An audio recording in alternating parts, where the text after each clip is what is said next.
ಮಧ್ಯಪ್ರಾಚ್ಯ ಸಂಘರ್ಷದ ಮಧ್ಯೆ ಭಾರತ ರಾಜತಾಂತ್ರಿಕ ನಡೆಗೆ ಗೆಲುವು. ಮಾತುಕತೆ ಬಳಿಕ ಭಾರತದತ್ತ ಹೊರಟ ತೈಲ ಹೊತ್ತ ಟ್ಯಾಂಕರ್ಗಳು. ವಾಣಿಜ್ಯ ಹಡಗುಗಳಿಗೆ ಆಪರೇಷನ್ ಸಂಕಲ್ಪ ಎಸ್ಕಾರ್ಟ್.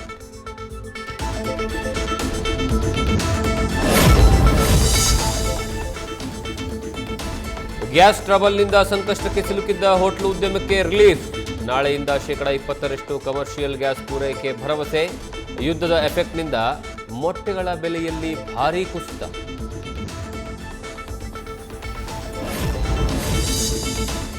ಅಮೆರಿಕ ಮೇಲಿನ ಸೇಡಿಗೆ ಗಲ್ಫ್ ರಾಷ್ಟ್ರಗಳ ಮೇಲೆ ಇರಾನ್ ಅಟ್ಯಾಕ್.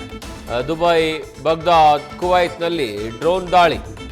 ಖಾರ್ಗ್ ದ್ವೀಪದ ಮೇಲೆ ಟ್ರಂಪ್ ಕಣ್ಣು. ನೇತನ್ಯಾಹು ಹತ್ಯೆಗೆ ಇರಾನ್ ಪಣ.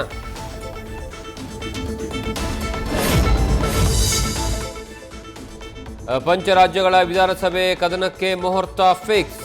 ಪಶ್ಚಿಮ ಬಂಗಾಳಕ್ಕೆ 2 ಹಂತ, 4 ರಾಜ್ಯಗಳಲ್ಲಿ ಒಂದೇ ಹಂತದಲ್ಲಿ ಮತದಾನ. ಕರ್ನಾಟಕದ ಬಾಗಲಕೋಟೆ, ದಾವಣಗೆರೆ ದಕ್ಷಿಣ ಬೈ ಎಲೆಕ್ಷನ್ಗೂ ಡೇಟ್ ಅನೌನ್ಸ್.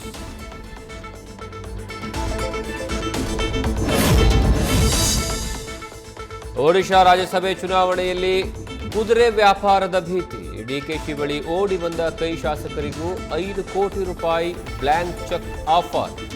ರಾಮನಗರದಲ್ಲಿ ಡೀಲ್ಗೆ ಬಂದಿದ್ದ 2 ವಶಕ್ಕೆ, ಕ್ರಮದ ಎಚ್ಚರಿಕೆ.